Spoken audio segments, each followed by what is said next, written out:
बालेनका यस्ता चुनावी नारा झापा 5बाट उठ्ने नउठ्ने निर्णय गर्न आफ्नो टोली अध्ययन गर्न यसरी पठाए। यसले 5086 को सबैजनालाई शुभकामना।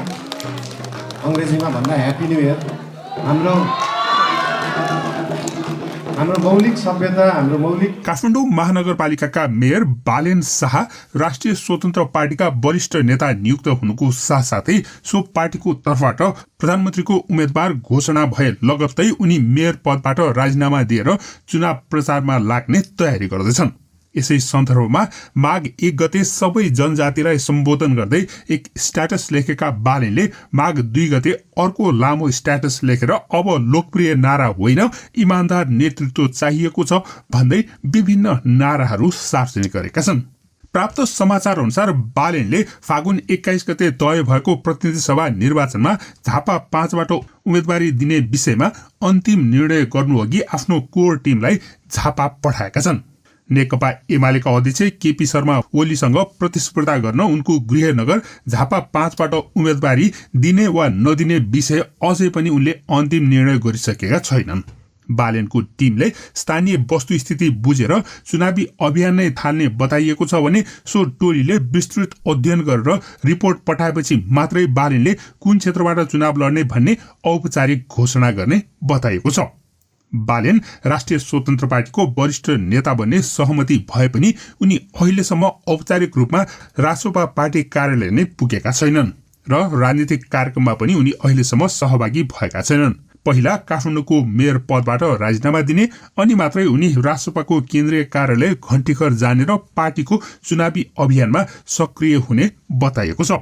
यसरी बालेनले यही माघ 4 गते राजीनामा दिएर राष्ट्रिय स्वतन्त्र पार्टीको वरिष्ठ नेताको शपथ लिने कार्यक्रम छ भने त्यसको भोलिपल्ट माघ 5 गतेबाट उनले औपचारिक रूपमा चुनावी अभियान थाल्ने तयारी गरिएको पनि बताएको छ। यसरी बालेनको पहिलो चुनाव लक्षित राजनीतिक कार्यक्रम जनकपुरमा हुनेछ। त्यसपछि उनी झापा जाने पनि कार्यक्रम भएको बताएको छ। त्यस्तै समाचार अनुसार झापामा बालेनको लागि सम्पर्क कार्यालय र बस्ने घर खोज्ने काम पनि अहिले भइरहेको बताएको छ। त्यस्तै आफ्नो राजनीतिक यात्राको बारेमा बालेनले लेखेको स्ट्याटसको पूर्णपाठ यस्तो छ। उनी लेख्छन् 2072 सालको भूकम्पपछि म सिभिल इन्जिनियरको रूपमा देशका विभिन्न भागमा काम गर्दै थिएँ। काभ्रेमा मात्रै करिब 2500 घर निर्माण गरियो। त्यसपछि गोरखा हुँदै देशका 35 भन्दा बढी जिल्लामा सिभिल इन्जिनियरका रूपमा काम गर्ने अवसर पाएँ। आज भूकम्प सुरक्षा दिवसको अवसरमा अब कहिल्यै पनि त्यस्तो दिन नआओस् भन्ने हाम्रो कामना छ। नेपालका विभिन्न भूगोलबाट एउटा पेशाकर्मी इन्जिनियरको रूपमा काम गर्दा त्यो अनुभवले मलाई एउटा स्पष्ट कुरा सिकायो। नेपाल जस्तो भूकम्पीय जोखिम भएको देश सिभिल इन्जिनियरिङको कोणबाट मात्र बन्दैन, भौगोलिक भू बनोटसँगै हाम्रो विविधतायुक्त समाजलाई माथि उकास्न यसका अनेक पाटोलाई सँगसँगै माथि उठाएर काम गर्नुपर्छ। राष्ट्रको विकास भनेको भूगोल र जनता दुवैको विकास हो र त्यसलाई जोड्न सक्ने सेतुको बलियो आधार निर्माण गर्नु हो। सुरक्षित राष्ट्र निर्माणका लागि स्ट्रक्चरल इन्जिनियर, दीर्घकालीन योजना, मौलिक र आधुनिक विकासको सामञ्जस्यता, जिम्मेवार नीति र इमानदार नेतृत्वको आवश्यकता छ। यही बुझाइका साथ म भारत गएँ र स्ट्रक्चरल इन्जिनियरिङ अध्ययन गरेँ। अध्ययनपछि सुविधा सम्पन्न देशमा बसेर काम गर्ने अवसर थियो, तर मैले देश फर्कने निर्णय गरेँ। आज नागरिकको विश्वासका कारण काठमाडौँ महानगरपालिकाको प्रमुखको जिम्मेवारी सम्हाल्दै गर्दा हामीले शब्दभन्दा कामलाई प्राथमिकता दिएका छौँ। स्थानीय तहले आफ्नो अधिकार प्रयोग गरी आम जनताको सुविधाका लागि काम गर्न सकिन्छ भन्ने प्रमाणित गर्ने काम गरियो। आम मानिसले प्रत्यक्ष अनुभूति गर्न सक्ने सेवा, पारदर्शी प्रणाली र संरचनागत सुधारको सुरुवात महानगरबाट भएको छ। अब महानगरमा सुरु भएका यी सुधार र यसको अभ्यासलाई राष्ट्रिय स्तरमा विस्तार गर्ने समय आएको छ। नेपालको विकास भन्नु सडक, भवन र ठूला ठूला संरचना मात्र होइन। विकास भनेको सुरक्षित संरचना, देशको आवश्यकता र आम जनताको आशालाई जीवित राख्दै देशमै केही गर्न सकिन्छ भन्ने वातावरण बनाउनु हो। उदार समाज निर्माण गर्नु हो। संस्थागत विकास र समुन्नति कुनै कागजमा मात्र होइन, हरेक जनताले अनुभूत गर्न पाउने कुरा हो। यसको लागि आशाको सञ्चार मात्र नभई कटिबद्ध भएर इमानदारीपूर्वक देशलाई अघि बढाउनुपर्छ। हामी र हाम्रो पुस्ताको मात्र नभई भविष्यका पुस्तालाई सुरक्षित र आश लाग्दो देश हस्तान्तरण गर्ने नीति हो। स्ट्रक्चरल इन्जिनियरको रूपमा मैले बुझेका कुरा स्पष्ट छ। देशलाई अब अल्पकालीन होइन दीर्घकालीन दृष्टिकोण चाहिएको छ। अब लोकप्रिय नारा होइन इमानदार नेतृत्व चाहिएको छ। हामी राजनीतिमा आउनुको मूल उद्देश्य नै नेपाललाई सुरक्षित बनाउने, नेपाललाई दिगो बनाउने र नेपाललाई व्यवस्थित बनाउने हो। नीति यस्तो बन्नेछ जसले संकट आउनु अघि तयारी हुनेछ। संरचना यस्तो बन्नेछ जसले विपद सहन सकोस्। शासन यस्तो बनोस् जसले जनताको विश्वास जितोस्। यो अभियान कुनै एक व्यक्तिको होइन, यो सुरक्षित भविष्य चाहने सबै नेपालीको साझा अभियान हो। सबैको साथ सहयोग र विश्वास सहित अब राष्ट्र निर्माणको यात्रामा अघि बढ्ने समय आएको छ भन्दै उनले आफ्ना फोटो शेयर गरेका छन्। बालिनले लेखेको यो भनाइमा सबभन्दा मुख्य कुरा बेइमान नेताहरूको विरुद्धमा उनको उम्मेदवारी रहेको भन्ने बुझिन्छ। केपी शर्मा ओलीले झुटो मात्र बोल्ने गरेको र हावाकुरा गर्ने गरेको सबैलाई थाहा भएको कुरा हो। त्यसैले उनी उनकै विरुद्धमा चुनाव लड्न जान खोजेका पो हुन् कि भन्ने पनि उनको भनाइले संकेत गरेको छ। अनि त्यसको अघिल्लो दिन माघ 1 गते माघे संक्रान्तिको शुभकामना दिँदै उनले 100 थरी बाजा एउटै ताल गीतबाट आफ्नो भनाइ सुरु गरेका थिए।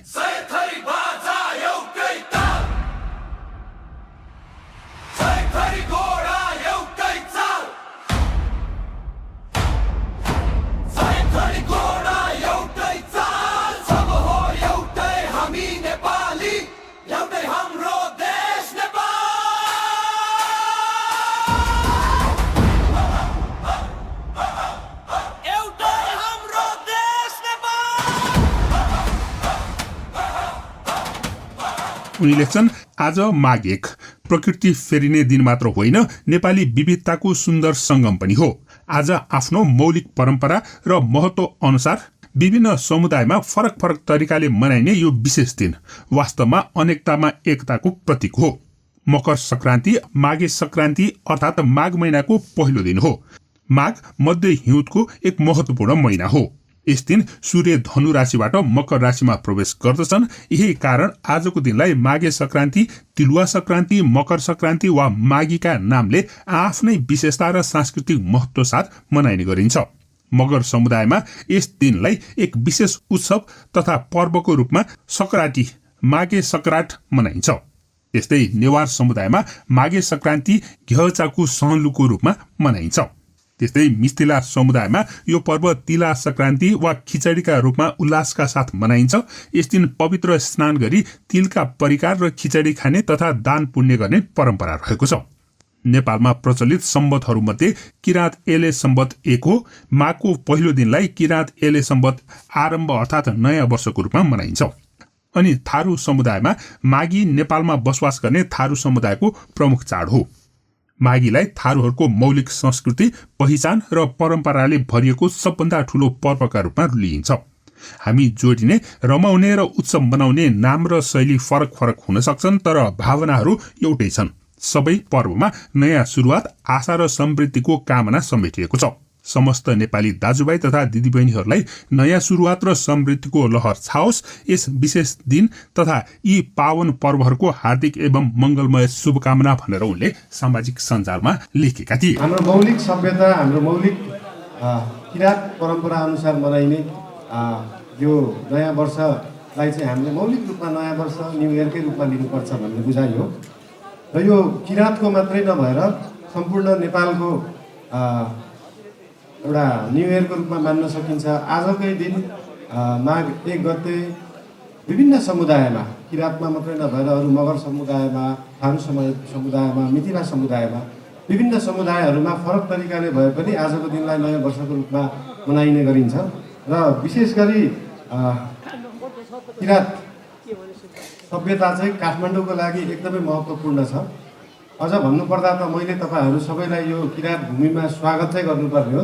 तपाईँहरूले मलाई स्वागत गर्ने भन्दा पनि काठमाडौँ उपत्यका आफैमा एउटा किराँतको उद्गम स्थल हो। तपाईँहरूले यलम्बरलाई राजा माने पनि काठमाडौँ उपत्यकामा चाहिँ यलम्बर भनेर हामी भगवान भनेर पूजा गर्ने चलन छ। आकाश भैरव, इन्द्रचोकमा रहेको आकाश भैरवलाई चाहिँ हामी यलम्बरको रूपमा पूजा गर्छौँ। र काठमाडौँ उपत्यकामा भएका 3 जिल्लाहरू छन्, काठमाडौँ, ललितपुर, भक्तपुर। ललितपुरको मौलिक नाम पनि यल हो। भनेको यो उपत्यका यलम्बरको राज्यको रूपमा मानिन्छ, यलम्बरलाई भगवानको रूपमा मानिन्छ। र र यो एकदमै महत्त्वपूर्ण कुरा किन छ भन्दाखेरि जसरी हामीले काठमाडौँ महानगरपालिकामा आइसके पछाडि र ओभरअल काठमाडौँ उपत्यकामा हामीले हाम्रो सम्पदा, संस्कृति, भाषा, साहित्य, कला, सङ्गीत र सम्पदाहरूलाई जसरी जोगाइरहेका छौँ, त्यसरी नै 752 पालिकामा विभिन्न जात जातिहरू हुनुहुन्छ, विभिन्न समुदाय हुनुहुन्छ, विभिन्न सभ्यताहरू छ, त्यसलाई जोगाएर राख्नुपर्दछ। काठमाडौँ महानगरपालिका र उपत्यकामा हामीले जसरी ढुङ्गेदाराहरूलाई संरक्षण गरेर राखेका छौँ, पार्टी पौवा, मन्दिरलाई, हाम्रो बाजा गाजालाई, आज बाजा सुन्दा पनि हाम्रो नेवारी सभ्यतामा बजाइने बाजा जस्तै सुनिन्छ। ओभरअल नेपालका सबै जुन कलाहरू छन्, सम्पदाहरू छन्, त्यसलाई जोगाइनु पर्दछ। हामीले हाम्रो भाषा जुनसुकै जिल्लामा होस्, जुनसुकै पालिकामा होस्, हामीले हाम्रो भाषा जोगाउनु, हामीले हाम्रो कला जोगाउनु, हामीले हाम्रो संस्कृति जोगाउनु भनेको आफ्नो मात्रै आइडेन्टिटी जोगाएको होइन, त्यो पुरै देशको आइडेन्टिटी जोगाएको। तपाईँले आफ्नो भाषा जोगाउँदै हुनुहुन्छ भने देशलाई पनि जोगाउँदै हुनुहुन्छ। र एउटा सभ्यताले अर्को सभ्यतालाई सधैँ सहयोग गर्नुपर्छ।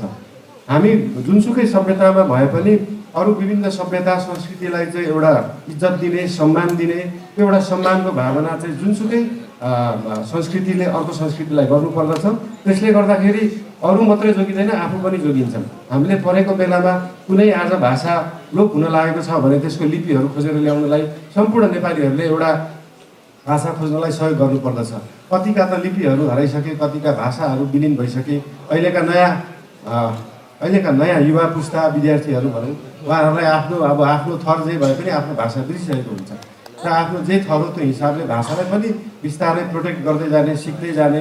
आफ्नो बुवाआमालाई सोधेर हुन्छ कि आफ्नो बाजे पुर्खालाई सोधेर हुन्छ कि त्यो सबैलाई जोगाउँदै गयो भने यो एउटा भाषा, एउटा साहित्य, एउटा कला, एउटा बाजा सबै जोगिँदै गयो भने सम्पूर्ण हाम्रो देशकै जोगिन्छ र देशको एउटा आइडेन्टिटी रहन्छ, देशको एउटा पहिचान रहन्छ, हाम्रो जिल्लाको पहिचान रहन्छ, र हाम्रो प्रदेशको पहिचान रहन्छ। सबै चिजलाई चाहिँ जोगाएर राख्नुपर्दछ। यसरी नेपालको भावी प्रधानमन्त्रीको रूपमा आफूलाई उभ्याउँदै बालेन शाह चुनावी प्रचारमा लाग्दै गरेका छन्। के उनी केपी ओलीको निर्वाचन क्षेत्र झापा 5बाटै उठ्नु उपयुक्त हुन्छ होला त? तपाईँलाई के लाग्छ? कृपया कमेन्ट गर्नुहोला। धन्यवाद।